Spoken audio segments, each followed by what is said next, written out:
ആശ്വാസധാര പുതിയ എപ്പിസോഡിലേക്ക് പ്രേക്ഷകർക്ക് സ്വാഗതം. നമ്മളോടൊപ്പം കാഞ്ഞിരപ്പള്ളി രൂപതയുടെ സഹായമെത്രാൻ അഭിവന്യ മാർ ജോസ് പുളിക്കൽ പിതാവെ സ്വാഗതം.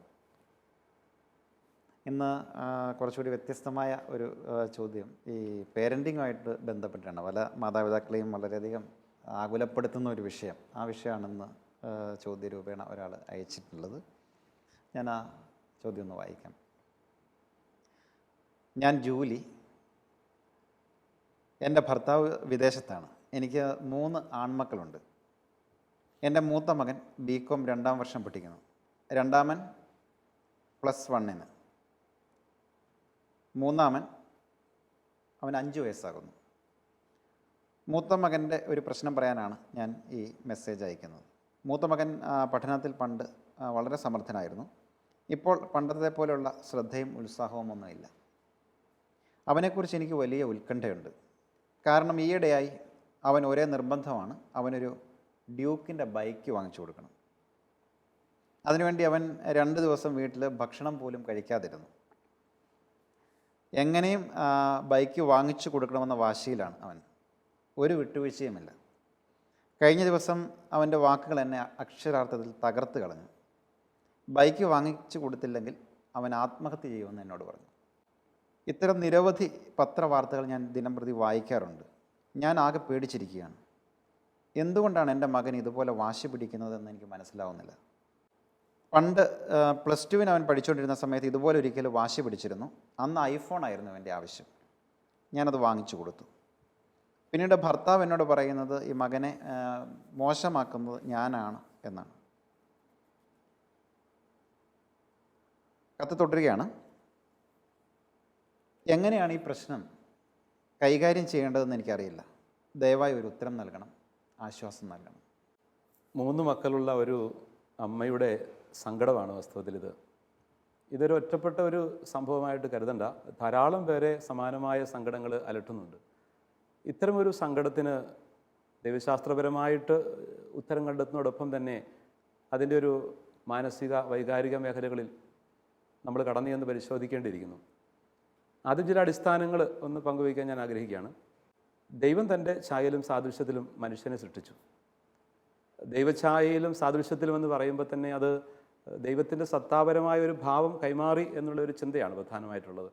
ഇരണേവസിനെ പോലെയുള്ള സഭാപിതാക്കന്മാരൊക്കെ ഈ ഛായയും സാദൃശ്യം എന്നൊക്കെ പറയുന്നതിനെ ഒരേ അർത്ഥത്തിൽ തന്നെയാണ് കാണുന്നത്. അത് ദൈവത്തിൻ്റെ ഒരു അടിസ്ഥാന ഭാവം മനുഷ്യന് കൈമാറി എന്നൊരർത്ഥത്തിൽ കാണാം. ഒപ്പം ദൈവം സത്താപരമായിട്ട് സ്നേഹമാണെന്ന് നമുക്ക് വെളിപ്പെടുത്തപ്പെട്ടിട്ടുണ്ടല്ലോ. അപ്പോൾ സ്നേഹത്തിൻ്റെ ഭാവം മനുഷ്യന് കൈമാറി, സ്നേഹത്തിൻ്റെ ഛായ മനുഷ്യന് കൈമാറി എന്ന് ചിന്തിക്കാം. പക്ഷേ അത് മനുഷ്യന് നഷ്ടപ്പെട്ടു പോയത് അവൻ സ്വാതന്ത്ര്യം ഉപയോഗിച്ചുകൊണ്ട് ദൈവത്തിനെതിരെ നിലപാട് സ്വീകരിച്ചപ്പോഴാണ്, പാപം ചെയ്തപ്പോഴാണ്. അങ്ങനെ ആ കൃപയുടെ മേലങ്കി അവന് നഷ്ടപ്പെട്ടു. അത് ദൈവസ്ഥാനത്ത് തന്നെ അവൻ പ്രതിഷ്ഠിച്ചു. അവൻ്റെ സ്വാർത്ഥം, അഹന്ത എന്നൊക്കെ വേണമെങ്കിൽ പറയാൻ പറ്റും. അതിന് ആദ്യ മനുഷ്യനുണ്ടായി പാപത്തിലുണ്ടായ പിഴവിന് പരിഹാരം ആയിട്ട് രക്ഷകൻ വേണ്ടി വന്നു. മിശിഹ ദൈവം തന്നെയായവൻ, ദൈവപുത്രനായവൻ രക്ഷകനായിട്ട് അവതരിച്ച് അവിടുത്തെ പീഡാസഹനത്തിലൂടെയും മരണത്തിലൂടെയും ഉത്ഥാനത്തിലൂടെയും കൈമാറിയ രക്ഷയിലൂടെയാണ് വാസ്തവത്തിൽ ഇത് തിരികെ ലഭിക്കുന്നത് മനുഷ്യന്. നമ്മൾ കാണുന്നുണ്ട് കൊറിന്ത്യ ലേഖനം 1-ാമത്തെ ലേഖനത്തിനകത്തൊക്കെ 15-ാം അധ്യായത്തിൽ ആദ്യ മനുഷ്യന് ഉണ്ടായിരുന്ന ആ ഛായ 2ാമത്തെ ആദമായ മെശിഹായ്ക്കാണ് പൂർണ്ണതയിൽ ലഭിക്കുന്നത്. ദൈവത്തിൻ്റെ ഛായ മെശിഹായിൽ പൂർണ്ണതയിൽ വരുന്നു. അപ്പോൾ ഈ ഛായ എന്ന് പറയുക ദൈവഹിതത്തോടുള്ള പൂർണ്ണമായ സമർപ്പണമാണ്, പിതാവിൻ്റെ ഹിതത്തോടുള്ള പൂർണ്ണമായ സമർപ്പണമാണ്. അത് സ്നേഹത്തിൻ്റെ നിറവാണ്. ഈ സ്നേഹത്തിൻ്റെ നിറവിൽ മെശിഹ തൻ്റെ ദൗത്യം ആരംഭിക്കുന്നത് മനുഷ്യാവതാരത്തിലൂടെയാണല്ലോ. അവൻ ഫിലിപ്പിയ ലേഖനം 2-ാം അധ്യായമൊക്കെ പറയുന്ന പോലെ പൂർണ്ണമായിട്ടും ശൂന്യനാക്കിക്കൊണ്ട് തന്നെ വിധേയനാക്കി കുരിശുമരണത്തോളം അനുസരിച്ചു എന്ന് പറയുക. അപ്പോൾ പിതാവിൻ്റെ ഹിതത്തോട് കുരിശുമരണത്തോളം അനുസരിച്ചു, പൂർണ്ണമായ അനുസരണം. ആ ഒരു അനുസരണത്തിൻ്റെ സ്വഭാവം മിശിഹായുടെ വാക്കുകളിലൊക്കെ ഉണ്ടത്. പിതാവിൻ്റെ ഹിതം നിർവഹിക്കുന്നതാണ് എൻ്റെ ഭക്ഷണം. പിതാവിൻ്റെ ഹിതം തന്നെയായിരുന്നു ഈശോമിശിഹ എന്ന് വേണേൽ പറയാം. പിതാവിൻ്റെ ഹിതം ദൈവവചനമാണ്. ദൈവവചനം മനുഷ്യനായിട്ട് അവതരിച്ച ആ തിരുസാന്നിധ്യം, ആ അസ്തിത്വമാണ് മിശിഹ, ദൈവം തന്നെയായവൻ. ഈ മിശിഹ തൻ്റെ ഭൗമിക ദൗത്യത്തിൻ്റെ ആരംഭം കുറിക്കുന്നത് ഭൂമിയിലെ മാതാപിതാക്കളുടെ കൂടെയാണ്. അമ്മയായ കന്യകാമറിയത്തോടും ഒപ്പം വളർത്തുപിതാവായ യോസേപ്പിനോടും ചേർന്ന് അവരുടെ കൂടെ ആയിരിക്കുന്നത് പിതാവിൻ്റെ ഹിതം നിർവഹിക്കുന്നതിന് ഭൂമിയിലെ മാതാപിതാക്കളെ അനുസരിച്ചുകൊണ്ടാണ്. അങ്ങനെയാണ് മിശിഹായുടെ ബാല്യമെല്ലാം നമ്മൾ കാണുന്നതും വായിക്കുന്നത്. ലൂക്കാസ് വിശേഷത്തിലൊക്കെ വ്യക്തമായിട്ട് അടയാളപ്പെടുത്തിയിട്ടുണ്ടല്ലോ. 2-ാം അധ്യായത്തിൽ നമ്മൾ വായിക്കും, നസ്രത്തിലെ ഈശോയുടെ ജീവിതത്തിൻ്റെ തുടക്ക നാളുകളെക്കുറിച്ചൊക്കെ പറഞ്ഞു വെച്ചിട്ട് ദൈവാലയത്തിൽ വെച്ച് ഈശോയെ കണ്ടുമുട്ടിയ ഒരു വേളയിൽ അവരോട് സംസാരിച്ചതിന് ശേഷം കർത്താവിൻ്റെ വാക്കുകളാണ്. അവൻ സുവിശേഷത്തിൽ ഇങ്ങനെയാണ് അവതരിപ്പിക്കുന്നത്: അവൻ തങ്ങളോട് പറഞ്ഞതെന്തെന്ന് അവർ ഗ്രഹിച്ചില്ല. പിന്നെ അവൻ അവരോടൊപ്പം പുറപ്പെട്ട് നസ്രത്തിൽ വന്ന് അവർക്ക് വിധേയനായി ജീവിച്ചു. അത് 2:51. 52-ാമത്തെ വാക്യം ഇങ്ങനെയാണ്: ഈശോ ജ്ഞാനത്തിലും പ്രായത്തിലും ദൈവത്തിൻ്റെയും മനുഷ്യരുടെയും പ്രീതിയിലും വളർന്നു വന്നു. മാതാപിതാക്കൾക്ക് വിധേയനായി ജീവിച്ചുകൊണ്ട് തന്നെയാണ് ദൈവത്തിൻ്റെയും മനുഷ്യൻ്റെയും പ്രീതിയിൽ ശിശുവായ അല്ലെ ബാലനായ ഈശോ വളർന്നു വരുന്നത്. സുന്ദരമായൊരു പാഠമാണത്. ദൈവഹിതം അനുവർത്തിച്ച് ജീവിക്കുന്നതിൻ്റെ ശൈലി എങ്ങനെ ആയിരിക്കണം എന്ന ഒരു നല്ല പാഠം അവിടെ ഉണ്ട്. ഇത് മാത്രമല്ല, പ്രഭാഷകൻ്റെയൊക്കെ പുസ്തകത്തിൽ നമുക്ക് നല്ല മനോഹരമായ ഉദാഹരണങ്ങൾ അല്ലെങ്കിൽ ശ്രദ്ധേയമായ ഉപദേശങ്ങളൊക്കെ നമുക്ക് ലഭിക്കുന്നുണ്ട്. മാതാപിതാക്കളോടുള്ള കുട്ടികളുടെ കടമകളെക്കുറിച്ച് തിരുവചനം ഇങ്ങനെ പറയും. പ്രഭാഷകൻ 3-ാം അധ്യായം 3-4 വാക്യങ്ങൾ: പിതാവിനെ ബഹുമാനിക്കുന്നവൻ തൻ്റെ പാപങ്ങൾക്ക് പ്രായശ്ചിത്തം ചെയ്യുന്നു, അമ്മയെ മഹത്വപ്പെടുത്തുന്നവൻ നിക്ഷേപം കൂട്ടിവെക്കുന്നു. മാതാപിതാക്കളോടുള്ള ഒരു വിധേയത്വത്തിൻ്റെയും അനുസരണത്തിൻ്റെയൊക്കെ സുന്ദരമായ ഒരു മുഖം ഇവിടെയുണ്ട്. ഇനി പ്രഭാഷകന് തന്നെ പുസ്തകം കുട്ടികളുടെ ശിക്ഷണത്തെക്കുറിച്ച് പറയുന്നതും വളരെ ശ്രദ്ധേയമാണ്. മകനെ ശിക്ഷണത്തിൽ, അതായത് 30-ാം അധ്യായം 2-ാമത്തെ വാക്യമാണ്: മകനെ ശിക്ഷണത്തിൽ വളർത്തുന്നവന് അവൻ മൂലം നന്മയുണ്ടാവും, സ്നേഹിതരുടെ മുമ്പിൽ അവനെക്കുറിച്ച് അഭിമാനിക്കുകയും ചെയ്യും. ഈ 30-ാം അധ്യായം 12-13 വാക്യങ്ങൾ വളരെ ശ്രദ്ധേയമാണ്. ചെറുപ്പത്തിൽ തന്നെ അവനെ വിനയം അഭ്യസിപ്പിക്കുകയും ശിക്ഷിക്കുകയും ചെയ്യുക, അല്ലെങ്കിൽ അവൻ അനുസരണമില്ലാത്ത നിർബന്ധ ബുദ്ധിയായി തീർന്ന് നിന്നെ ദുഃഖിപ്പിക്കും. മകൻ്റെ ലജ്ജാകരമായ പ്രവൃത്തികൾ നിമിത്തം ദുഃഖിക്കാതിരിക്കേണ്ടതിന് അവനെ ശിക്ഷണത്തിൽ വളർത്താൻ ശ്രദ്ധിക്കുക.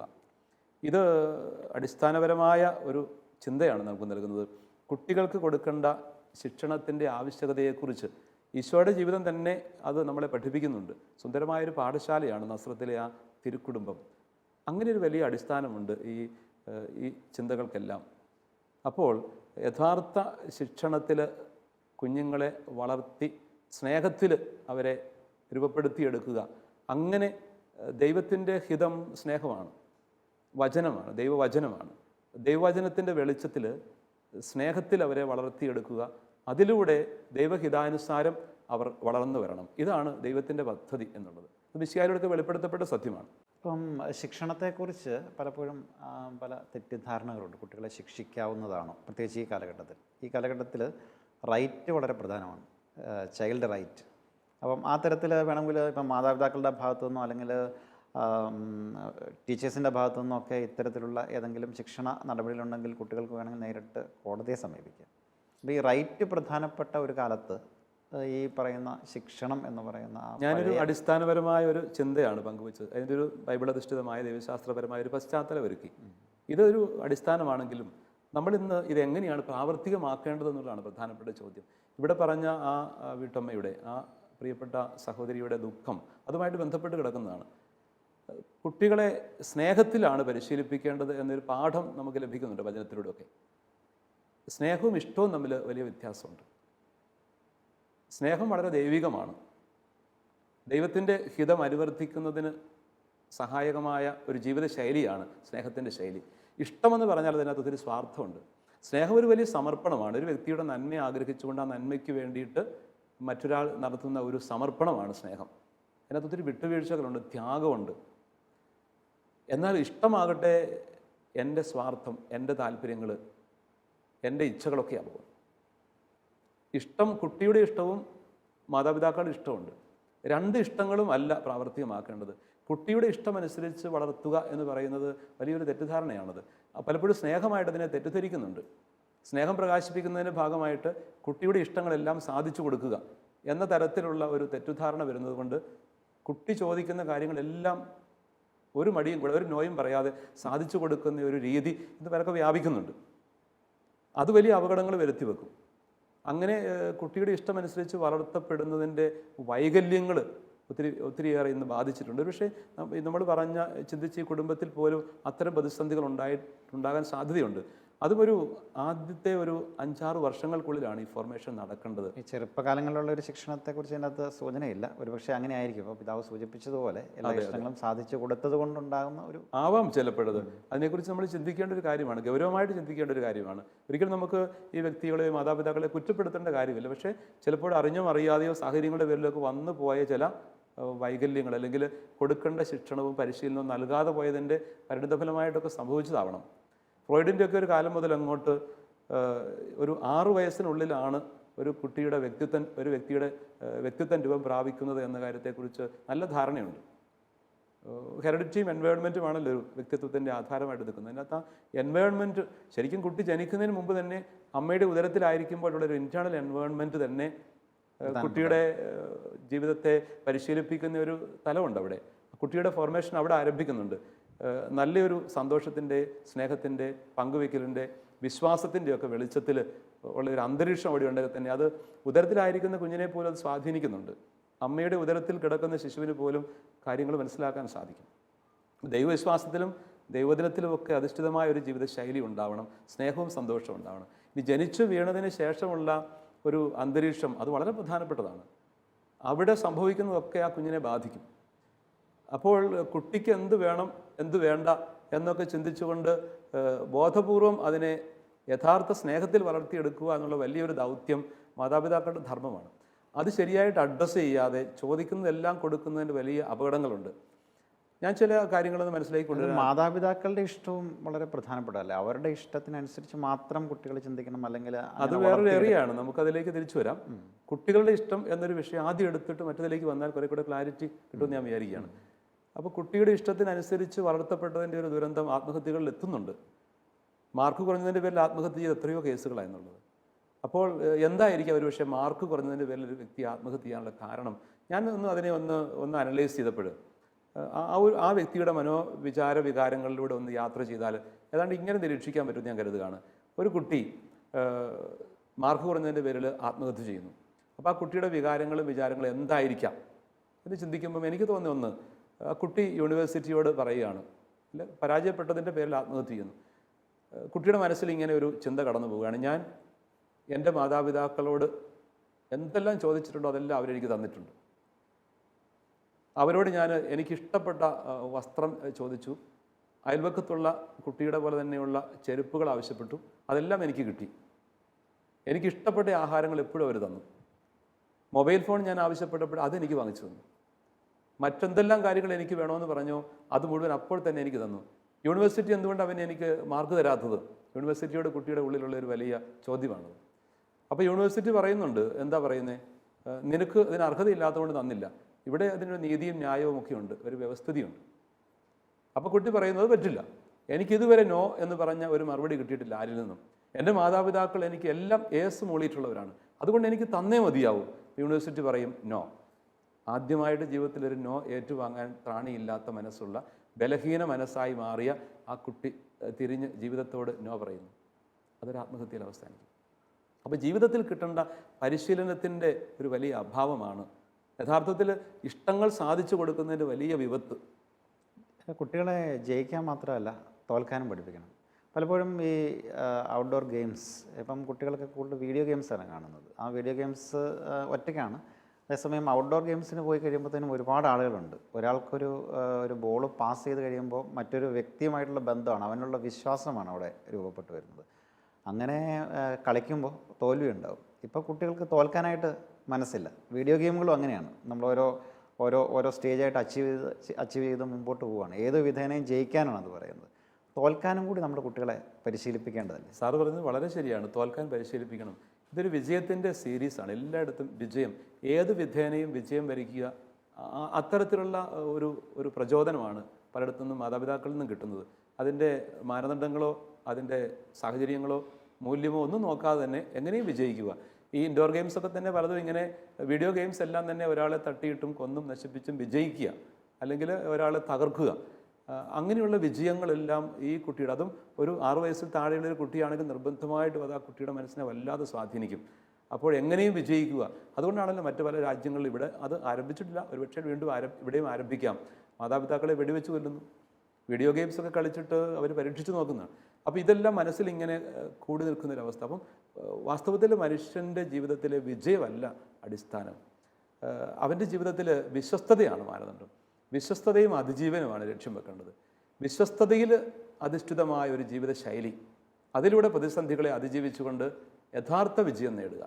അപ്പോൾ ജീവിതത്തിൻ്റെ പ്രാതികൂല്യങ്ങളെ, വിപരീത സാഹചര്യങ്ങളെ അതിജീവിക്കാനുള്ള കരുത്ത് കിട്ടണമെങ്കിൽ കുട്ടികളോട് പല സമയത്തും നോ പറയേണ്ടി വരും, പലതും പാടില്ല എന്ന് പറയേണ്ടി വരും, പലതും നിഷേധിക്കേണ്ടി വരും, പല ആവശ്യങ്ങളും ശരിയല്ല എന്ന് പറഞ്ഞു കൊടുക്കേണ്ടി വരും, ശിക്ഷണം നൽകേണ്ടി വരും. ശിക്ഷ എന്നതിനേക്കാൾ ഉപരി ശിക്ഷണമാണ്. ഇവിടെ പറഞ്ഞതുപോലെ ഇന്ന് കുട്ടികളുടെ അവകാശങ്ങൾക്ക് വലിയൊരു പ്രാധാന്യമുണ്ട്. അത് കുഴപ്പമില്ല, നല്ലത് തന്നെ. അവകാശങ്ങൾ യുവനൊക്കെ സംരക്ഷിക്കണമെന്ന് ആവശ്യപ്പെടുന്ന കാര്യമാണ്. അവകാശങ്ങളെക്കുറിച്ചുള്ള അമിതബോധത്തിൽ കടമകൾ മറന്നു പോകുന്നു. ഏതെങ്കിലും ഒരു ചെറിയ ശിക്ഷണം കിട്ടിക്കഴിഞ്ഞാൽ അവരുടെ അവകാശങ്ങൾക്ക് വേണ്ടിയിട്ട് അവർക്ക് കേസ് ഫയൽ ചെയ്യാം. വാസ്തവത്തിൽ അതൊക്കെ നമ്മുടെ ഒരു ഭാരതത്തിൻ്റെ സംസ്കാരത്തിന് ഒട്ടും ചേരുന്നതല്ല. സുവിശേഷത്തിൻ്റെ സന്ദേശത്തിനോ ദൈവദിനത്തിനോ വചനത്തിനോ നിരക്കുന്നതുമല്ല അത്തരത്തിലുള്ള ഒരു ശൈലി. മാതാപിതാക്കളെ കാണേണ്ടത് ദൈവത്തിൻ്റെ സ്ഥാനത്ത് തന്നെയാണ്. ഭൂമിയിലെ മാനുഷികമായ അർത്ഥത്തിലെ ദൈവിക സാന്നിധ്യങ്ങളാണ് അവർ. അതുകൊണ്ടല്ലേ ഈശോ തന്നെ അവർക്ക് വിധേയനായിട്ട് ജീവിച്ചു എന്നുള്ള ആ ഒരു മനോഹരമായ പാഠം അവിടെ കിടക്കുന്നത്. അപ്പോൾ അങ്ങനെയുള്ള കുട്ടികളുടെ അവകാശങ്ങൾക്ക് വേണ്ടി വാദിക്കുന്നതിനേക്കാളും ഉപരി അത് തീർച്ചയായിട്ടും വേണം. കുട്ടികൾ ഒരിക്കലും പീഡിപ്പിക്കപ്പെടുകയോ ഉപദ്രവിക്കപ്പെടുകയോ ചെയ്യാൻ പാടില്ല. നിർബന്ധമായിട്ടും അത് പാലിക്കേണ്ടതാണ്. പക്ഷേ ശരിയായ പരിശീലനം എന്നുള്ള ആ പ്രധാനപ്പെട്ട കാര്യം അവിടെ മറന്നു പോകാൻ പാടില്ല. അപ്പോൾ പ്രതിസന്ധികളെ തരണം ചെയ്യുന്ന, അതിന് പരിശീലനം കൊടുക്കുന്ന ഒരു ശൈലിയാവണം. ശരിക്കും പറഞ്ഞാൽ മാതാപിതാക്കൾ അവരുടെ ജീവിതത്തിലെ ബുദ്ധിമുട്ടുകളും സങ്കടങ്ങളും കുട്ടികൾക്ക് അവരുടെ ഗ്രഹണശക്തിക്ക് അനുസരിച്ച് പങ്കുവെച്ച് കൊടുക്കണം. അപ്പോൾ കുഞ്ഞുങ്ങൾക്ക് മനസ്സിലാക്കാൻ പറ്റുന്ന വിധം പപ്പായ്ക്ക് ഇത്രയും വിഷമങ്ങളുണ്ട്, ഇത്രയും സാമ്പത്തികമേ ഉള്ളൂ, ഇതുപോലെ കഷ്ടപ്പെട്ടാണ് ജീവിക്കുന്നത്, അല്ലെങ്കിൽ നമുക്ക് മറ്റൊരു വ്യക്തിയെ പോലെ ഇപ്പോൾ ഈ വസ്ത്രം ധരിക്കാനായിട്ട് സാധിക്കുകയില്ല, അല്ലെങ്കിൽ അങ്ങനെയുള്ള ദാരിദ്ര്യത്തിൽ ജീവിച്ച് വളർന്നു വന്ന മഹാന്മാരുടെ ജീവിതങ്ങൾ, ഇങ്ങനെയൊക്കെയുള്ള ഒത്തിരി നല്ല പാഠങ്ങൾ അവരെ റിയാലിറ്റി എപ്പോഴും ഓർമ്മപ്പെടുത്തുക. പലപ്പോഴും ഇപ്പം മാതാപിതാക്കൾ ചിന്തിക്കുന്നത് എനിക്കൊരുപാട് കഷ്ടപ്പാടുകൾ ഉണ്ടായിട്ടുണ്ട്, എൻ്റെ കുട്ടിക്ക് അങ്ങനെ കഷ്ടപ്പാടുകൾ ഉണ്ടാവാൻ പാടില്ല, ഈ രീതിയിലാണ്. ഒട്ടും റിയലിസ്റ്റിക് ആയിട്ട് അവരെ വളർത്തുന്നില്ല എന്നൊരു പ്രശ്നം. പലപ്പോഴും ഇതുപോലെ കുട്ടികൾ പെട്ടെന്ന് തളർന്നു പോകുന്നവരാകുന്നതിൻ്റെ ഒരു പ്രധാനപ്പെട്ട കാരണം കൂടി അതല്ലേ. ഒരു മൂടുപടം അണിയിച്ചുകൊണ്ട് അവരെ അങ്ങനെ വളർത്തിയെടുക്കുകയാണ്. റിയാലിറ്റിയുടെ ലോകത്തിൽ നിന്നും ഒരിക്കലും മാറ്റി നടാൻ പാടില്ല. യാഥാർത്ഥ്യത്തിൻ്റെ ലോകത്തിലാണ് നട്ട് വളർത്തിയെടുക്കേണ്ടത്. ആ ഒരു ചിന്ത വളരെ പ്രധാനപ്പെട്ടതാണ്. പിന്നെ മറ്റൊരു കാര്യം നമ്മൾ നേരത്തെ പറഞ്ഞത്, മാതാപിതാക്കൾ അവരുടെ ഇഷ്ടങ്ങൾ അടിച്ചേൽപ്പിക്കാറുമുണ്ട് കുട്ടികളിൽ. അതും വളരെ അപകടമാണ്. മാതാപിതാക്കളുടെ ഇഷ്ടങ്ങളെന്ന് പറഞ്ഞാൽ അതും സ്നേഹത്തിലുള്ള വളർച്ചയ്ക്ക് വിഘാതമാണ്. ദൈവത്തിൻ്റെ ഹിതമാണ് കുഞ്ഞിൽ യാഥാർത്ഥ്യം ആവേണ്ടത്. ഖലീൽ ജിബ്രാൻ്റെ ഒരു നല്ല ചിന്തയുണ്ട്. ഓർഫാലിസ് നഗരം വിട്ടുപോകുന്ന മുസ്തഫ എന്ന പ്രവാചകൻ, അദ്ദേഹം ഇങ്ങനെ നഗരം വിട്ടു പോകുമ്പോൾ അദ്ദേഹത്തെ സ്നേഹിച്ചിരുന്ന മാതാപിതാക്കളും കുഞ്ഞുങ്ങളും എല്ലാം ഓടിയെത്തിയിട്ട് ഞങ്ങൾക്കൊരു ഉപദേശം തന്നിട്ടേ അങ്ങ് പോകാവൂ എന്ന് പറയുമ്പം ഈ പ്രവാചകൻ പറയുന്നൊരു വാക്കുണ്ട്, അല്ലെ അദ്ദേഹം പറഞ്ഞു കൊടുക്കുന്ന ഉപദേശം ഇങ്ങനെയാണ്: നിങ്ങളുടെ മക്കൾ നിങ്ങളുടെ സ്വന്തമല്ല, ദൈവം നിങ്ങളെ കുറേ നാളത്തേക്ക് ഏൽപ്പിച്ചിരിക്കുന്നെന്ന് മാത്രം. നിങ്ങളുടെ ആഗ്രഹങ്ങളും നിങ്ങളുടെ സ്വപ്നങ്ങളും അവരിൽ അടിച്ചേൽപ്പിക്കാനുള്ളതല്ല, അവരായിട്ട് കണ്ട് വളർത്തിയെടുക്കുകയാണ് വേണ്ടത്. അപ്പം എൻ്റെ ഇഷ്ടങ്ങൾ മറ്റുള്ളവരിൽ അടിച്ചേൽപ്പിക്കുന്നതിലുണ്ടാകുന്ന വലിയ ഒരു അപകടമുണ്ട്. അത് അവരുടെ സ്വപ്നങ്ങളായിരിക്കും മാതാപിതാക്കളുടെ, പക്ഷേ കുട്ടിയുടെ ഒരു നിലവാരമോ കുട്ടിയുടെ കഴിവുകളോ സിദ്ധിയോ സാധ്യതകളോ അറിയാതെ അടിച്ചേൽപ്പിക്കുന്ന ഒരിടത്തിൽ പറഞ്ഞ അവകാശത്തിന്മേലുള്ള കടന്നുകയറ്റമാണ്. അവിടെ അവകാശം ലംഘിക്കപ്പെടുന്നുണ്ട്. അങ്ങനെ ചിന്തിക്കുമ്പോൾ അതും പാടില്ലാത്തതാണ്. അമിതമായിട്ടുള്ള ഒരു വലിയ ഭാരം ഒരു കുട്ടിയിൽ അടിച്ചേൽപ്പിക്കുന്നതും ആ കുട്ടിയെ അപകടപ്പെടുത്തുന്നുണ്ട്. മലയാളത്തിൽ വളരെ സൂപ്പർ ഹിറ്റായിട്ടുള്ള സിനിമ സ്ഫടികം ഈ ഒരു ഇതിവൃത്തമാണ് കൈകാര്യം ചെയ്യുന്നത്. ആടുതോമ എന്തുകൊണ്ട് ആടുതോമയായി എന്നുള്ള. അതെ. അത് പലപ്പോഴും ഇങ്ങനെ കുട്ടികൾ മാതാപിതാക്കളുടെ വഴിയെ നടക്കണമെന്നുള്ള ശാഠ്യം, അതും ഈ പറഞ്ഞതുപോലെ അവരുടെ അവകാശങ്ങൾക്ക് മേലുള്ളൊരു വലിയ കടന്നുകയറ്റമാണ്. ഒരിക്കലും അത് പാടില്ലാത്തതല്ലേ. ഒരു കണക്കുമാഷുണ്ട് അതിനകത്ത്, അല്ലേ? അദ്ദേഹത്തിൻ്റെ പേര് ചാക്കോ മാഷ്. ഈ ചാക്കോ മാഷ് എന്ന കണക്കുമാഷിൻ്റെ മനസ്സിൽ തലയിൽ കയറിയിരിക്കുന്നത് മകനോടുള്ള സ്നേഹമാണെങ്കിലും ഒരു വലിയ ശാഠ്യമാണ്. കണക്ക് ആണ് എല്ലാത്തിൻ്റെയും അടിസ്ഥാനം. ബുദ്ധിയുള്ളവൻ ഭൂലോകത്തിൻ്റെ സ്പന്ദനങ്ങൾ കണക്കിലാണെന്നൊക്കെ അദ്ദേഹം പറഞ്ഞു വെക്കും. അപ്പോൾ അതുകൊണ്ട് കണക്ക് പഠിക്കട ജീവിക്കണമെങ്കിൽ കണക്ക് പഠിച്ചിരിക്കണം, ആ ഒരു ശാഠ്യം. പക്ഷേ ഈ കുട്ടിക്ക് വേറെ ഒത്തിരി കഴിവുകളുണ്ടായിരുന്നു. അതൊന്നും കണ്ടെത്താൻ പറ്റാതെ പോയതുകൊണ്ട് ഇവനെ അടിച്ചേൽപ്പിച്ച് കണക്ക് പഠിപ്പിച്ചതിൻ്റെ പരിണിത ഫലമായിട്ട് ജീവിതം നഷ്ടപ്പെട്ട ഒരു ആടുതോമായിട്ട് അവൻ മാറുന്നു എന്നുള്ള ആ ഒരു ദുരന്ത കഥ. വാസ്തവത്തിൽ ഇത് മാതാപിതാക്കൾ അറിഞ്ഞിരിക്കേണ്ടതാണ്. അപ്പം ശരിക്കും ഒരു കുട്ടിയോടൊപ്പമായിരുന്ന് സ്നേഹപൂർവ്വം പങ്കുവെച്ച് കഴിവുകൾ കണ്ടെത്തി ശരിയായ പരിശീലനം കൊടുത്ത് മൂല്യങ്ങൾ അവരെ വളർത്തിയെടുക്കുക, സ്നേഹത്തോടുകൂടി കൂടെ ആയിരിക്കുക, ഇങ്ങനെയുള്ളൊരു ജീവിതശൈലിയും പരിശീലനവും അത് വളരെ പ്രധാനപ്പെട്ടതാണെന്ന് ഞാൻ കരുതുകയാണ്. ഇന്ന് മനഃശാസ്ത്രം ഈ ബുദ്ധിയെ വളരെ ബഹുസ്വരമായിട്ടാണ് കാണുന്നത്. ഉദാഹരണത്തിന് ന്യൂമറിക്കൽ ഇൻ്റലിജൻസ് ഉണ്ട്, ക്രിയേറ്റീവ് ഇൻ്റലിജൻസ് ഉണ്ട്, മെക്കാനിക്കൽ ഇൻ്റലിജൻസ് ഉണ്ട്, മ്യൂസിക്കൽ. പാട്ട് പാടുന്ന ഒരു കുട്ടിക്കുള്ളത് മ്യൂസിക്കൽ ഇൻ്റലിജൻസ് ആണ്. അപ്പോൾ ഇങ്ങനെ ഈ ബുദ്ധിയെ ബഹുസ്വരമായിട്ട് കാണുന്ന ഒരു സമീപനം ഇന്ന് കുട്ടികളെ വളർത്തുന്ന പല മാതാപിതാക്കൾക്കും ഇല്ല എന്നൊരു പ്രശ്നമുണ്ട്. അവർ മാത്തമാറ്റിക്സിലെ കുട്ടി മോശമാണെങ്കിൽ അവന് ബുദ്ധിയില്ല എന്ന് വിധി എഴുതുന്ന രീതിയിൽ. അപ്പം ആ തരത്തിൽ പോകുന്ന ഒരു പോക്ക് അപകടകരമായിട്ടുള്ള കാര്യമല്ല. തീർച്ചയായും ഒരു അറിവില്ലായ്മ അതിനകത്തുണ്ട്. ഏതെങ്കിലും ചില പ്രത്യേക തരത്തിൽ ബൗദ്ധികമായ ഒരു കഴിവ് മാത്രമാണ് യഥാർത്ഥ ഇൻ്റലിജൻസ് എന്ന് തെറ്റിദ്ധരിക്കുന്നുണ്ട്. ഏതെല്ലാം കഴിവുള്ള വ്യക്തികൾ പാടാനും ഡാൻസ് ചെയ്യാനും അതുപോലെ വിവിധ മേഖലകളിലുള്ളവരുടെ വരയ്ക്കാനുള്ള കഴിവുകൾ ഇങ്ങനെയൊക്കെ ഉറങ്ങിക്കിടക്കുന്നതൊക്കെ കണ്ടെത്തിയിട്ട് വളരെ സർഗാത്മകമായിട്ട് അതിനെ വളർത്തിയെടുക്കുക എന്നുള്ള ഒരു വലിയ ദൗത്യം. അപ്പം അങ്ങനെ ശരിയായ ഒരു അവബോധത്തിലേക്ക് എത്തിക്കാൻ സാധിക്കണം. അപ്പോൾ ചുരുക്കത്തിൽ കുട്ടികൾക്ക് ലഭിക്കേണ്ട പരിശീലനം എന്ന് പറയുന്നത് സ്നേഹത്തിൽ അധിഷ്ഠിതമാകണം, ഇഷ്ടത്തിൽ അധിഷ്ഠിതം ആയിരിക്കരുത്. ഒത്തിരിയേറെ ഇൻറ്ററാക്ഷൻസ് ഉണ്ടാവണം, ശരിയായ പങ്കുവെക്കലുകൾ ഉണ്ടാവണം. അങ്ങനെയുള്ള ചില അഭാവങ്ങൾ പല കുടുംബത്തിലും നടക്കുന്നതിൻ്റെ പരിണിതഫലം കൂടിയാണ് പിന്നീട് കൈവിട്ടു പോകുന്നത്. ഞങ്ങൾക്കൊന്നും ചെയ്യാൻ പറ്റുന്നില്ല, ഞങ്ങൾ ഭയപ്പെട്ട് നിൽക്കുന്നു എന്ന് പറയുന്ന ആ സങ്കടം, നമ്മുടെ ഈ വീട്ടമ്മ പറഞ്ഞതുപോലെ തന്നെയുള്ള സങ്കടങ്ങൾ ഒത്തിരി പേരെ വിഷമിപ്പിക്കുന്നുണ്ട്. അപ്പോൾ ആദ്യത്തെ ആ കാലങ്ങളിൽ തന്നെ ജനിച്ചു വീഴുന്ന നാളുകൾ മുതൽ എങ്കിലും ഈ ഒരു അന്തരീക്ഷത്തിലുള്ള പരിശീലനം നൽകാൻ പറ്റിയാൽ അത് വലിയ കാര്യമായി.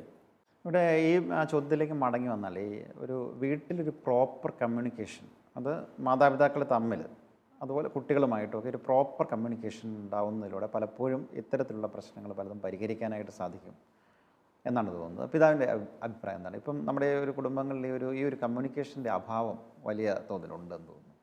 തീർച്ചയായിട്ടും അതുണ്ട്. പക്ഷേ ഇന്ന് നമുക്ക് കിട്ടിയ കേസിൽ തന്നെ ഒരാൾ പുറത്ത് ജോലിയിലാണെന്ന് ഞാൻ മനസ്സിലാക്കുന്നു. അപ്പോൾ ഗൾഫിലാണ്, വിദേശത്താണെന്നുള്ള ഒരു രീതിയിൽ. അപ്പോൾ അത് വാസ്തവത്തിൽ അങ്ങനെ ഒരു സൂചന ഉണ്ടായിരുന്നു എനിക്ക് തോന്നുന്നു.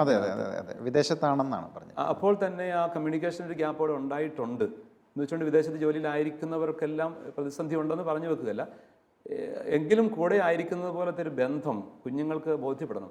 മാതാപിതാക്കളുടെ പങ്കുവയ്ക്കലും സ്നേഹവും അവരുടെ ആ ഒരു ജീവിതത്തിൻ്റെ ശൈലികളുമൊക്കെയാണ് കുഞ്ഞുങ്ങളുടെ മനസ്സിലേക്ക് ആദ്യം സുന്ദരമായ ചിത്രങ്ങൾ ജീവിതത്തെക്കുറിച്ച് കോറിയിടുന്നത്.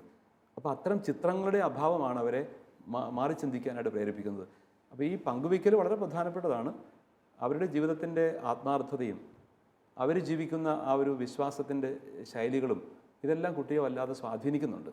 അതുപോലെ ഈ പറയുന്ന പോലെ കുട്ടികൾ പലപ്പോഴും അവരുടെ ജീവിതത്തിലെ പ്രശ്നങ്ങൾ തുറന്ന് പറയാനായിട്ടുള്ള ഒരു ട്രസ്റ്റ്, മാതാപിതാക്കളോട് പറയാനായിട്ടുള്ള ഒരു ട്രസ്റ്റ് എപ്പോഴും ചെറുപ്പത്തിൽ തന്നെ ഉണ്ടാവേണ്ടതല്ലേ? പ്രത്യേകിച്ച് മാതാപിതാക്കളോട് പറഞ്ഞാൽ അവർ വഴക്ക് പറയുമോ എന്നൊക്കെയുള്ള ഇതല്ലാതെ അവരെ മനസ്സിലാക്കി അവരെ വിശ്വാസത്തിൽ എടുക്കുവാനുള്ള ഒരു ട്രെയിനിങ്, അത് ഇപ്പം പിതാവ് സൂചിപ്പിച്ചതുപോലെ വളരെ ഒരു ഏർലി പീരീഡിൽ തുടങ്ങേണ്ടതല്ലേ? തീർച്ചയായിട്ടും ആവശ്യമാണ്. ഒരു പക്ഷേ തുറന്ന് പറഞ്ഞു കഴിഞ്ഞാലും എന്നെ മനസ്സിലാക്കും എന്നൊരു ബോധ്യം കൊടുക്കാൻ സാധിക്കണം. ഒരു പെൺകുട്ടിക്ക് അമ്മയോട് എന്തും പറയാനുള്ള സ്വാതന്ത്ര്യം, അപ്പനോട് പറയാം. കൂടെ വളർന്നു വരുമ്പോഴേക്കും അമ്മയോടെല്ലാം തുറന്നു പറയാനുള്ളൊരു പൂർണ്ണ സ്വാതന്ത്ര്യം, എന്നെ മനസ്സിലാക്കുന്ന, എൻ്റെ കുറവുകളും പോരായ്മകളും അറിയുന്ന ഒരമ്മ. അപ്പോൾ ചില കാര്യങ്ങൾ തിരുത്തേണ്ടി വരും. അതെല്ലാം അനുവദിച്ചു കൊടുക്കുക എന്നുള്ളതല്ല, തിരുത്തുന്നതിൻ്റെ കാരണം പറഞ്ഞു കൊടുത്തുകൊണ്ട് അതിനെ സ്നേഹപൂർവ്വം തിരുത്തി കഴിഞ്ഞാൽ അവിടെ പരിശീലനം സ്നേഹത്തിലാവും. അത്തരത്തിലുള്ളൊരു തുറന്ന മനസ്സ് എപ്പോഴും ആവശ്യമാണ്. ഇപ്പം മാതാപിതാക്കൾക്ക് കൈകാര്യം ചെയ്യാനായിട്ട് പ്രയാസമുള്ള സംഗതികൾ വളരെ പ്രൊഫഷണലായിട്ടുള്ളൊക്കെയുള്ള കൗൺസിലേഴ്സ്, ക്ലിനിക്കൽ സൈക്കോളജി പ്രാക്ടീസ് ചെയ്യുന്ന ആളുകൾ, ഇവരെയൊക്കെ പോയി കണ്ട് കുട്ടികൾക്കുണ്ടാകുന്ന ഇത്തരം പ്രശ്നങ്ങൾ പരിഹരിക്കേണ്ടതല്ലേ? അതിനകത്തൊരു മാതാപിതാക്കൾ അതിനകത്തൊരു ഇനിഷ്യേറ്റീവ് എടുക്കേണ്ടതല്ലേ കുറച്ചുകൂടി കൂടുതലായിട്ട്? തീർച്ചയായിട്ടും അങ്ങനെ ചെയ്യേണ്ടതാണ്. മാതാപിതാക്കൾക്ക് പരിഹരിക്കാനാവാത്ത ഒരു തരത്തിലേക്ക് കാര്യങ്ങൾ കൈവിട്ടു പോകുന്നത് തന്നെ അവിടെ ലഭിക്കേണ്ട ശിക്ഷണത്തിൻ്റെ അഭാവത്തിലാണ്. ഇനി അങ്ങനെ ഒരിക്കൽ സംഭവിച്ചു കഴിഞ്ഞാൽ തീർച്ചയായിട്ടും നല്ലൊരു കൗൺസിലിങ്ങിലൂടെയും ആവശ്യമുണ്ടെങ്കിൽ നല്ലൊരു തെറാപ്പിയിലൂടെയും ഒക്കെ അത് തിരികെ എടുക്കാൻ പറ്റും. നമ്മളിപ്പോൾ കണ്ട ഈ കേസിൽ തന്നെ ഈ പ്രിയപ്പെട്ട കുടുംബത്തിൻ്റെ ഒരു സങ്കടം, അതൊരു പക്ഷെങ്കിൽ ചെറുപ്പത്തിൽ സാഹചര്യത്തിലൂടെ അവർക്ക് കൊടുക്കേണ്ടിയിരുന്ന പല കാര്യങ്ങളും പങ്കുവയ്ക്കാൻ പറ്റാതെ പോയതിൻ്റെ ഒരു ദുഃഖമായിരിക്കും. അതിൻ്റെ അനന്തരഫലമാകാനാണ് എല്ലാ സാധ്യതയും. അതുകൊണ്ട് തന്നെ നല്ലൊരു കൗൺസിലിങ്ങിലൂടെ, നല്ലൊരു ആവശ്യമെങ്കിൽ ഒരു തെറപ്പിയിലൂടെ ഒക്കെ ഈ ഒരു ആശയത്തിലേക്ക് ആ കുട്ടിയെ ഒന്ന് കൊണ്ടുവരാൻ പറ്റിയാൽ, കൗൺസിലിങ്ങിനൊരു തുറന്ന മനസ്സ് വേണം. ഒരിക്കലും നിർബന്ധിച്ചാരെയും കൗൺസിലിങ്ങിന് വിടാനായിട്ട് പറ്റുകയില്ല. ഈ കൗൺസിലിങ്ങിനെ കുറിച്ചൊക്കെ മാതാപിതാക്കൾക്ക് ഒരുപാട് തെറ്റിദ്ധാരണയുണ്ട്. കൗൺസിലിങ്ങിന് കൊണ്ടുപോകാമെന്നാണോ, ഇത് വലിയ ഗുരുതരമായ പ്രശ്നങ്ങൾക്കുള്ളവർക്കല്ലേ കൗൺസിലിംഗ് കൊടുക്കുന്നതെന്നൊക്കെയുള്ള ഒരു സ്റ്റിഗ്മ ഭയങ്കരമായിട്ട് സമൂഹത്തിലുണ്ട്. തീർച്ചയായിട്ടും ഉണ്ട്. വാസ്തവത്തിൽ ആദ്യത്തെ കൗൺസിലേഴ്സ് എന്ന് പറയുന്ന പാരൻസ് തന്നെയാണ്. അവരുടെ സമീപനങ്ങളും അവരെ കേൾക്കുക, അവരുടെ ഒപ്പം ആയിരിക്കുക, അങ്ങനെയുള്ളത് തന്നെയാണ് ശരിയായ ഒരു ബോധനം, ശരിയായ ഒരു പരിശീലനം എന്നൊക്കെ പറയുന്നത്. അപ്പോൾ ഇത് തീർച്ചയായിട്ടും ഈ ഒരു കുടുംബത്തിലേക്ക് നമുക്ക് മടങ്ങിയെത്താം. ഈ വീട്ടമ്മയുടെ, ഈ അമ്മയുടെ സങ്കടങ്ങൾക്ക് തീർച്ചയായിട്ടും പരിഹാരം ഉണ്ട്. സാവധാനം ആ കുട്ടിയെ ഒന്ന് കേൾക്കാനും, മുതിർന്ന വ്യക്തിയാണെങ്കിൽ പോലും ഒരു ടീനേജ് കഴിഞ്ഞു എങ്കിൽ പോലും ഒന്ന് കേൾക്കാനും മനസ്സിലാക്കാനും, ആത്മാർത്ഥമായിട്ട് ശകാരങ്ങൾ ഒഴിവാക്കിയിട്ട് ഉപദേശങ്ങൾ ഒഴിവാക്കുക. അമ്മമാർ ഒത്തിരി ഉപദേശിക്കുന്നവരായി മാറുന്നത് അപകടമാണ്. ഈ ഉപദേശം കേട്ട് മടുത്തു എന്ന് പറയുന്ന ഒരു ടീനേജിലേക്ക് പ്രവേശിച്ചു കഴിഞ്ഞാൽ പിന്നെ ഉപദേശങ്ങളെ വെറുക്കും. ആദ്യമൊക്കെ ഒരു 4-5 വയസ്സ് വരെയൊക്കെ കൂടി വന്നാൽ പറയുന്ന കാര്യങ്ങൾ കേൾക്കും. കാരണം ഒരു മെഴുകു പോലത്തെ മനസ്സാണ്. ആ സമയത്ത് തൊടുന്നിടത്തൊക്കെ പാട് വീഴുമെന്ന് പറയുന്ന പോലെയാണ്. പക്ഷേ ഒരു ടീനേജിലേക്ക് പ്രവേശിച്ചു കഴിഞ്ഞാൽ അതിന് മുമ്പ് തന്നെ അനാവശ്യമായ ഉപദേശങ്ങൾ, അരുത്, ചെയ്യരുത്, പോകരുത്, അത് കാര്യമില്ല. പോസിറ്റീവ് സ്ട്രോക്കുകൾ കൊടുക്കുക വേണ്ടത്. നല്ല കാര്യങ്ങൾ ചെയ്യുമ്പോൾ പോസിറ്റീവ് സ്ട്രോക്കുകൾ കൊടുക്കുക. തിരുത്തലുകൾ കൊടുക്കേണ്ട സമയത്ത് കാര്യകാരണ സഹിതം പറഞ്ഞ് തിരുത്തലുകൾ കൊടുക്കുക. അപ്പോൾ ഈ ഒരു അഭിനന്ദനങ്ങളും തിരുത്തലുകളും ചേർത്ത് കൊടുത്തുകൊണ്ട്, ഞാൻ നിൻ്റെ കൂടെ ഉണ്ട് മോളെ, ഞങ്ങൾ നിൻ്റെ കൂടെ ഉണ്ട്, നമുക്ക് ഒരുമിച്ച് നീങ്ങാം എന്ന് പറയുന്ന ഒരു ശൈലിയാണ് ഏറ്റവും പ്രധാനപ്പെട്ടത്. അങ്ങനെ സാവധാനം ഈ കുഞ്ഞുങ്ങളെ, പ്രത്യേകിച്ചും മുതിർന്ന കുട്ടിയുടെ കാര്യം പറഞ്ഞല്ലോ, ആ തരത്തിലൊന്ന് മനസ്സിലാക്കാനും കേൾക്കാനും സാധിച്ചു കഴിഞ്ഞാൽ തന്നെ ഈ അമ്മയ്ക്കും അപ്പനും ആ കുട്ടിയെ വിൻ ചെയ്യാനായിട്ട് പറ്റുമെന്ന് ഞാൻ കരുതുക. പിന്നെ ദൈവത്തിന് സമർപ്പിക്കുക, തീക്ഷ്ണമായി പ്രാർത്ഥിക്കുക, മറ്റ് ആത്മീയ തലത്തിലൊക്കെ വളർത്തിയെടുക്കാൻ ശ്രമിക്കുക. അങ്ങനെയുള്ളൊരു നല്ലൊരു റാപ്പോയിലേക്ക് സാവധാനം എത്തിയിട്ട് തീർച്ചയായിട്ടും ഒരു അപകടസന്ധിയിൽ നിന്നും രക്ഷപ്പെടാനായിട്ട് സാധിക്കുമെന്ന് ഞാൻ പൂർണ്ണമായിട്ട് വിശ്വസിക്കുകയാണ്. ആ കുടുംബത്തിൽ എല്ലാ ദൈവാനുഗ്രഹങ്ങളും ഉണ്ടാവട്ടെ എന്ന് പ്രാർത്ഥിക്കുന്നു. കുട്ടികളുടെ പരിശീലനം, ശിക്ഷണം എന്നുള്ളത് വളരെ പ്രധാനപ്പെട്ട ഒരു ദൗത്യമാണത് മാതാപിതാക്കളുടേത്. അത് സ്നേഹത്തിലാണ് പരിശീലനം കൊടുക്കേണ്ടത്. കുട്ടികളുടെ ഇഷ്ടമോ മാതാപിതാക്കളുടെ ഇഷ്ടമോ അല്ല മാനദണ്ഡം, മറിച്ച് ദൈവത്തിൻ്റെ ഹിതം അനുസരിച്ച് കുഞ്ഞുങ്ങളെ സ്നേഹത്തിൽ വളർത്തിയെടുക്കുക, പരിശീലിപ്പിക്കുക. കാരണം കുട്ടികൾ ദൈവത്തിൻ്റെ സമ്മാനങ്ങളാണ്, ദൈവത്തിൻ്റെ ദാനങ്ങളാണ്. ആ ഒരു വലിയ ബോധ്യത്തിൽ മുൻപോട്ട് നീങ്ങാനായിട്ട് സാധിക്കട്ടെ എന്ന് ആശംസിക്കുന്നു, പ്രാർത്ഥിക്കുന്നു. നമ്മുടെ കർത്താവ് യേശു മിശിഹായുടെ കൃപയും പിതാവായ ദൈവത്തിൻ്റെ സ്നേഹവും പരിശുദ്ധാത്മാവിൻ്റെ സഹവാസവും നിങ്ങളെവരോടും കൂടി ഉണ്ടായിരിക്കട്ടെ, ഇപ്പോഴും എപ്പോഴും എന്നേക്കും. ആമേൻ. പേരൻറ്റിങ് വളരെ സങ്കീർണമായൊരു വിഷയമാണ്. അതിൻ്റെ വിവിധ മാനങ്ങൾ ചർച്ച ചെയ്ത് ഒരു ഉത്തരത്തിലേക്ക് എത്തുവാനുള്ള ശ്രമം ഈ എപ്പിസോഡിൽ ഉണ്ടായി. അടുത്ത ആഴ്ച വീണ്ടും ഒരു കത്തുമായി തിരിച്ചു വരാം. അതുവരെയും നമസ്കാരം. നിങ്ങളുടെ സംശയങ്ങളും ചോദ്യങ്ങളും വാട്സാപ്പിലൂടെയും ഇമെയിലിലൂടെയും കത്തുകളിലൂടെയും ഞങ്ങളെ അറിയിക്കാം. WhatsApp number 9605818881. Email ashwasadhara@shalomtelevision.com. കത്തുകൾ അയക്കേണ്ട വിലാസം: the producer, Ashwasadhara, Shalom television, Peruvannamuzhi PO, Kozhikode 673528.